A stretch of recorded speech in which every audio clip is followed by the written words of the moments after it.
विसाल की घड़ी जब करीब आई तो आप फरमाते हैं, और तारीख़ हल्बिया में भी मौजूद है, खुलफा में भी मौजूद है कि जनाब सिद्दीक़ अकबर रज़ियल्लाहु ताला अन्हु आपने 13 जमादियुल आखिर की 13 को इतनी, क्योंकि सर्दी थी, इतनी सर्दी थी और सर्दी की हालत में, यानी कि सर्दी के मौसम में आपने गुस्ल फरमाया। सिद्दीक़ अकबर रज़ियल्लाहु ताला अन्हु ने गुस्ल फरमाया और वो एक बहाना बना, गुस्ल का बहाना बना, उसकी वजह से आपको बुखार हुआ।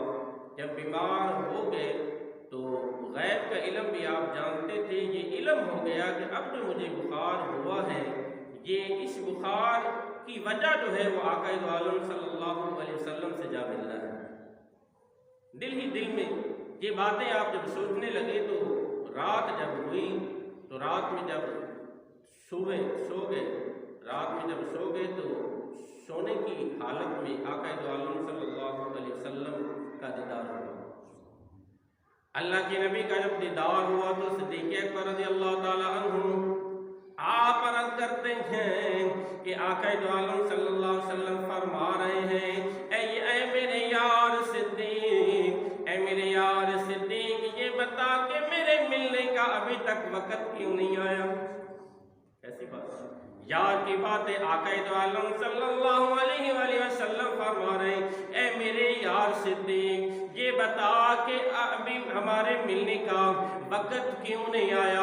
मैं तुमसे मिलना चाहता हूँ, मेरा दिल करता है कि मैं तुम्हारे साथ मिलूँ, तुम्हें अपने साथ लेकर जाऊँ।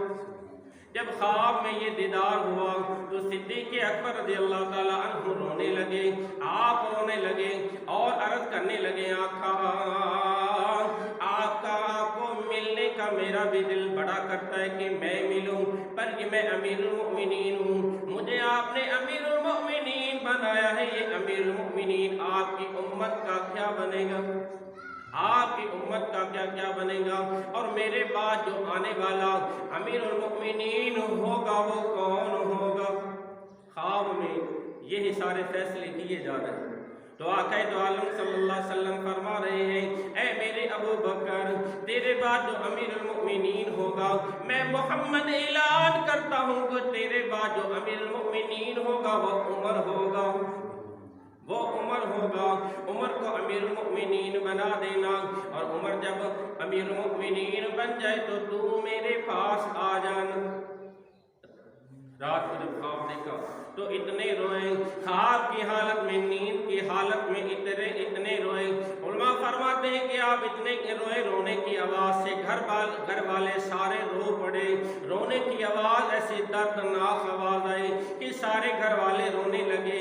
जब रोते रोते आँख जब खुली, रोते रोते आँख खुली, देखा आपने, बल्कि शायर कहते हैं कि नींद की हालत में अब जब सो रहे थे, आप जब आराम फरमा रहे थे, तो आप फरमाते हैं कि इतनी जब आका दो आलम सल्लल्लाहु अलैहि वसल्लम ने मेरे पास जब आए थे तो अल्लाह के नबी ने मेरे हाथों में अपना हाथ दिया, मुझसे मुसाफा भी फरमाया।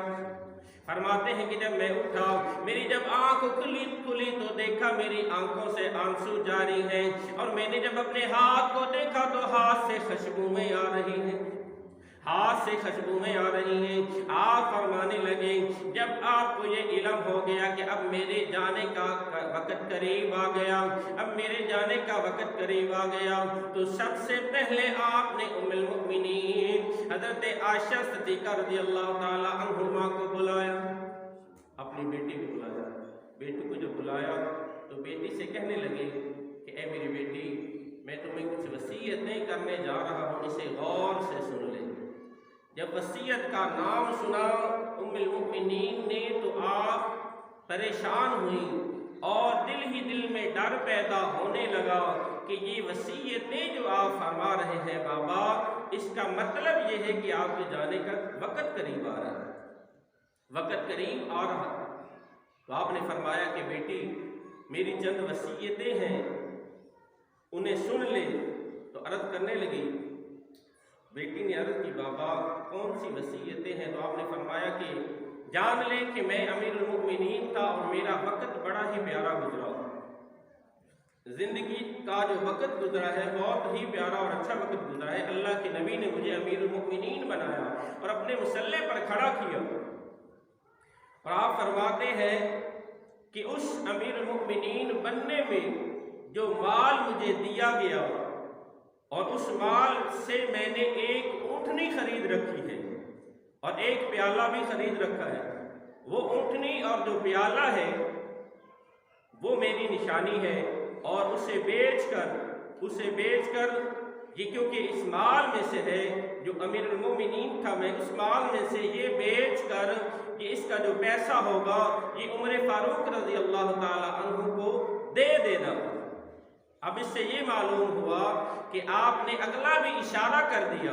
तो आप पूछने लगी, अमीरुल मोमिनीन से पूछने लगी सैयदा आयशा सिद्दीक़ा रज़ी अल्लाह ताला अन्हुमा कि बाबा ये अमीरुल मोमिनीन आप हैं और आपके बाद अमीरुल मोमिनीन कौन बनेगा? तो फरमाया उमर फारूक बनेंगे। तो आपने फरमाया उमर फारूक बनेंगे। जब उमर का नाम आया तो आपने अगली वसीयत जो की और आपका गैब का इल्म भी देखे, सिद्दीक़ अकबर रज़ी अल्लाह ताला अन्हु का गैब का इल्म भी देखें। फरमाया कि मेरा जो माल बचा हुआ है मेरे विशाल करने के बाद इसका जो बंटवारा तुम लोगों ने करना है, 2 तेरे भाई हैं और एक तू है और एक तेरी बहन भी है, हालांकि वो थी नहीं। तो फरमाया बहन भी है, एक भाई है जो अब्दुल रहमान है, दूसरा जो भाई है वो मोहम्मद है। फरमाया 2 तेरे भाई हैं और एक तू है और एक तेरी बहन आने वाली अस्मा है। तो आप अर्ज करने लगी बाबा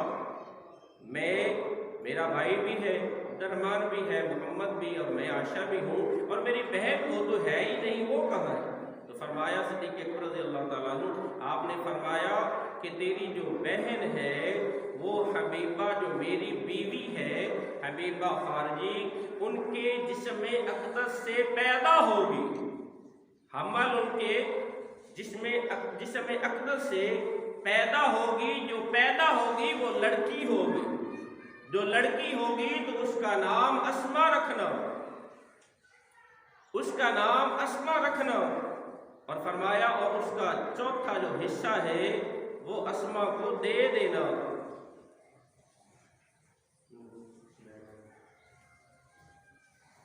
फरमाया सिद्दीक़ अकबर रज़ी अल्लाह ताला अन्हु ने कि जो अस्मा है तुम्हारी बहन पैदा होगी और एक हिस्सा उसे भी दे देना। इससे मालूम हुआ, फरमाते हैं कि ये गैब का इल्म नहीं तो क्या है, क्योंकि पेट की खबर जो है अल्लाह रब्बुल आलमीन फरमाता है कि मैं पेट की खबर किसी को नहीं देता। अब ये अलग बात है जब डॉक्टर बता लेते हैं अल्ट्रासाउंड वगैरह से कि लड़की है या लड़का है, लेकिन अल्लाह ताला ने फरमाया और हज़रत ईसा अलैहिस्सलाम फरमाते हैं कि अगर अल्लाह के नबी खबर देते थे तो हज़रत ईसा अलैहिस्सलाम देते थे, हज़रत मूसा अलैहिस्सलाम देते थे। वो फरमाते थे कि आओ मेरे सामने आओ, मैं बताता हूँ क्या खा कर आए और क्या घर में रख कर आए। ये अल्लाह के नबी मूसा अलैहिस्सलाम फरमाते थे और अल्लाह ताला ने फरमाया ये खबर मैं किसी को देता नहीं। ये अलग बात है, डॉक्टर बताते हैं, लेकिन सिद्दीक़ अकबर का इल्म गैब देखें कि आपने आने वाली लड़की का भी बता दिया कि आने वाली वो लड़की है और उसका नाम भी रख लेना। और दूसरी वसीयत हुई और तीसरी वसीयत की आपने फरमाया, तीसरी वसीयत जब की तो फरमाया कि हज़रत उमर फारूक को बुलाओ। हज़रत उमर फारूक को जब बुलाया गया तो आपने फरमाया उमर फारूक मेरे जाने के बाद तो अमीरुल मोमिनीन बनेगा। उमर फारूक अर्ज़ करने लगे, ए अमीरुल मोमिनीन अबू बकर सिद्दीक़, तो हमारा अमीरुल मोमिनीन है, अल्लाह के नबी ने तुझे अमीरुल मोमिनीन बनाया, हमारा सरदार बनाया, अब मैं कैसे सरदारी ले लूँ? तो फरमाया ए उमर जान ले, ये मैं नहीं कह रहा, ये अल्लाह का नबी का फरमान है, ये अल्लाह के नबी का फरमान है। अल्लाह के नबी ने फरमाया कि मेरे बाद उमर फारूक अमीरुल मोमिनीन बनेगा, मेरे बाद उमर सरदार बनेगा। तो आपने जब ये सुना तो ज़ारो कतार रोने लगे और कहने लगे कि अबू बकर, इसका मतलब ये हुआ कि आपके जाने का टाइम करीब आ गया, आपके जाने का टाइम करीब आ गया। अब फरमाया तू अमीरुल मोमिनीन बनेगा। फिर फरमाया अब अली को बुलाओ। जब अली को बुलाया गया, अली रज़ी अल्लाह ताला अन्हु शेर खुदा को बुलाया। हज़रत अली को फरमाया ए अली मेरे करीब आ जाओ। जब आप करीब आ गए, उनके हाथ पकड़े और चूमने लगे। सिद्दीक़ अकबर चूमने लगे और ज़ारो कतार रोने लगे। हज़रत अली अर्ज़ करते हैं ए अमीरुल मोमिनीन अबू बकर सिद्दीक़, आप रो क्यों रहे हैं, रोते क्यों हैं? फरमाया अबू बकर सिद्दीक़ ने इसलिए रो रहा हूँ कि इन हाथों ने अल्लाह के नबी को गुस्ल दिया है, अल्लाह के नबी को गुस्ल दिया है। मेरी आखिरी ये तमन्ना है, मेरी आखिरी तमन्ना ये है कि जिन हाथों से तूने मोहम्मद सल्लल्लाहु अलैहि वसल्लम को गुस्ल दिया है, उन हाथों से मुझे भी गुस्ल दे, उन हाथों से मुझे भी गुस्ल दे, उन हाथों से मुझे भी खुशबू लगाना, उस चार पाई के ऊपर लेटा के मुझे भी आकाए दो आलम सल्लल्लाहु अलैहि वसल्लम के रोज़े अक़दस के सामने ले जाना। अगर इजाज़त हो तो अंदर रख देना, ना हो तो मुसलमानों के कब्रिस्तान में रख देना। फरमाया सिद्दीक़ अकबर रज़ी अल्लाह ताला अन्हु हज़रत अली मुर्तज़ा खुदा को ये आखिरी वसीयत फरमाई। कहने लगे कि जब मेरा विशाल हो जाए तो गुस्ल मुझे तू देगा, उस तरह देगा जिस तरह तूने आक़ाए दो आलम सल्लल्लाहु अलैहि वसल्लम को दिया था। और उम्मुल मोमिनीन हज़रत आयशा सिद्दीक़ा रज़ी अल्लाह ताला अन्हा फिर बुलाया। फरमाया बेटी ये बताओ कि अल्लाह के नबी को कितने कपड़ों में दफन किया है, कितने कपड़े दिए थे? तो आप बोली कि अल्लाह के नबी के पास 3 कपड़े थे। एक जिस्म अक़दस का मुकम्मल जो कपड़ा, वो लिबास जो था वो था, और काली कमली जो थी, मुज़म्मल की चादर जो थी, उसी चादर में अल्लाह के नबी के ऊपर लेटाई गई 3 कपड़े फरमाए थे। तो अर्ज़ की सिद्दीक़ अकबर रज़ी अल्लाह ताला अन्हु ने कि अगर मेरे नबी को अगर 3 कपड़ों में ही अगर दफनाया गया तो मुझे भी ऐसे ही जो मेरे कपड़े पहने हुए हैं इसे उतार के धो लेना, इसे धो के फिर वही कपड़े पहना देना और एक कपड़ा नया खरीद लेना, एक कपड़ा नया खरीद लेना। तो उम्मुल मोमिनीन हज़रत आयशा सिद्दीक़ा रज़ी अल्लाह ताला अन्हा आप फरमाने लगी कि बाबा आप तो अमीरुल मोमिनीन हैं, सरदार हैं, तो सरदार को अच्छा कफन देना चाहिए। तो आप रोने लगे। फरमाया सारी ज़िंदगी मैंने इंसाफ पे गुजारी है, सारी ज़िंदगी मैंने गुर्बत में गुजारी है, 1 रुपया भी खर्च नहीं किया। अब मैं नबी आक़ाए दो आलम सल्लल्लाहु अलैहि वसल्लम की आखिरी लम्हा, आखिरी मकाम पर भी सुन्नत पर अमल करना चाहता, सुन्नत पर अमल करना चाहता। जैसे मेरे नबी को गुस्ल दिया गया, कफन दिया गया, वैसे ही मुझे दिया जाए। तो सिद्दीक़ अकबर रज़ी अल्लाह ताला अन्हु का जब ये वसीयतें जब पूरी हुई तो आप करीब पहुँच गए, यानी कि मौत के करीब पहुँच गए और आपकी रूह परवाज़ हो गई। इन्ना लिल्लाहि व इन्ना इलैहि राजिऊन। जब रूह परवाज़ हो गई तो हज़रत अली रोने लगे, हज़रत अबू बकर सिद्दीक़ रोने, आपको देख के रोने लगे, हज़रत उमर रोने लगे, सहाबा रोने लगे। वो दिन याद आ गया जैसे आक़ाए दो आलम सल्लल्लाहु अलैहि वसल्लम ने पर्दा फरमाया, वो लम्हा याद आ गया। एक मरतबा पूरा मदीना जो है सारे गलियों में लोग तड़प कर बाहर निकले कि आज वो दिन याद आ गए जिस तरह आक़ाए दो आलम सल्लल्लाहु अलैहि वसल्लम का रोना याद आ गया, वो रोना याद आ गया। तो हज़रत अबू बकर सिद्दीक़ रज़ी अल्लाह ताला अन्हु को उसी तरीके से हज़रत अली मुर्तज़ा खुदा ने गुस्ल दिया, फिर कफन दिया, उन्हीं कपड़ों का जिन कपड़ों में आपने फरमाया था वही गुस्ल और कफन देकर उस वसीयत पर फिर अमल किया जा रहा है। आप फरमाते हैं कि सिद्दीक़ अकबर रज़ी अल्लाह ताला अन्हु को उसी तरह उस चारपाई पर लेटाया गया जिस पर आक़ाए दो आलम सल्लल्लाहु अलैहि वसल्लम, फिर दरवाजे के सामने मदीना तैयबा के सामने रखा गया। फिर आवाज़ लगाएगी कि ए मोहम्मद सल्लल्लाहु अलैहि वसल्लम, इस तरीके से आवाज़ लगाएगी सलातु व सलाम अलैका या सय्यदी या रसूल अल्लाह। ए अल्लाह के नबी, सिद्दीक़ तुझे सलाम पेश करता है, अगर इजाज़त मिलती है तो अंदर आने की इजाज़त दे। तो सिद्दीक़ अकबर रज़ी अल्लाह ताला अन्हु का जिस्म अक़दस रोज़ा के मुबारका के सामने पड़ा हुआ है। आप फरमाते हैं उलमा, अचानक दरवाज़ा खुला, अचानक दरवाजा खुला, अंदर से आवाज आई कि यार को यार के करीब रख दो, यार को यार के पास रख दो, यार को यार के पास रख दो। सिद्दीक़ अकबर रज़ियल्लाहु ताला अन्हु को फिर उस वसीयत के मुताबिक रखा गया। मालूम हुआ कि सिद्दीक़ अकबर रज़ियल्लाहु ताला अन्हु का ये मकाम है जिसको अल्लाह ने सच कहा हो। कुरान पाक में फरमाया कि सिद्दीक़ नबी का सिद्दीक़ सच्चा है। ऐसा सिद्दीक़ सच्चा है कि अगर ज़ुबान से एक लफ्ज़ निकल जाए, ज़ुबान से अगर एक लफ्ज़ निकल जाए तो अल्लाह रब्बुल आलमीन को वो लफ्ज़ अदा किया हुआ पूरा करना पड़ जाता है। एक मकाम पर रवायात में आता है, हज़रत अब्दुल्लाह इब्न उमर ही रवायात करते हैं कि एक सहाबी थे और उनकी मौत हुई। जब मौत हुई तो उसकी जो बेटी है वो मदीने पाक की गली में खड़ी हो गई। जब मदीने पाक की गली में खड़ी हो गई तो सबसे पहले यानी कि हज़रत अली मुर्तशिर खुदा आए।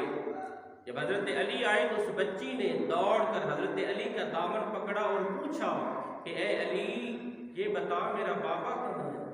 मेरा बाबा तुम्हारे साथ जंग में गया था, वो कहाँ है? तो आपको पता था कि वो शहीद हो चुके, आपको इल्म था वो शहीद हो चुके हैं। आपने बताया कुछ नहीं, खामोश रहे और चले गए। फिर हज़रत उस्मान गनी आए, बच्ची दौड़ी, हज़रत उस्मान गनी का दामन पकड़ा, फरमाया उस्मान जी मेरा बाबा किधर है?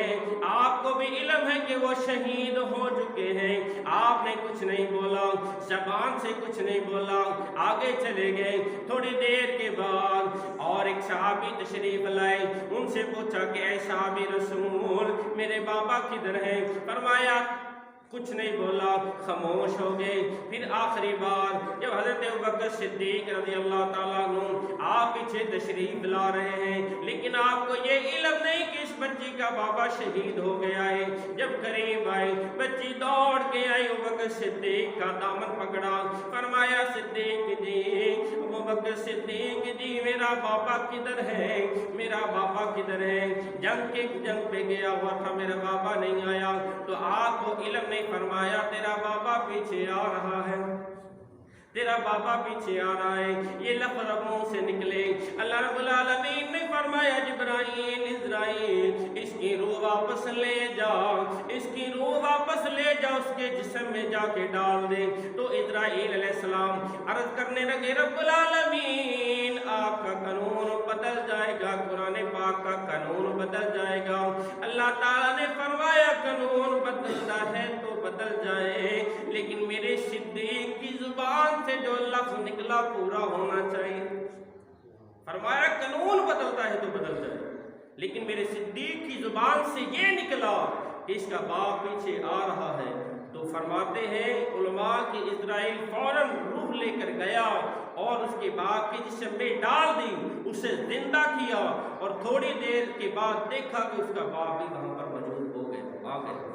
मालूम हुआ कि सिद्दीक़ वो सच्चा है जिसकी ज़ुबान से एक लफ्ज़ निकल जाए तो अल्लाह उस पर सच का अल्लाह रब्बुल आलमीन सबूत पेश करता है, अल्लाह रब्बुल आलमीन उसको ज़िंदा कर देता है। तो मालूम हुआ अल्लाह रब्बुल आलमीन ने सिद्दीक़ का बड़ा मकाम कुरान पाक में रखा।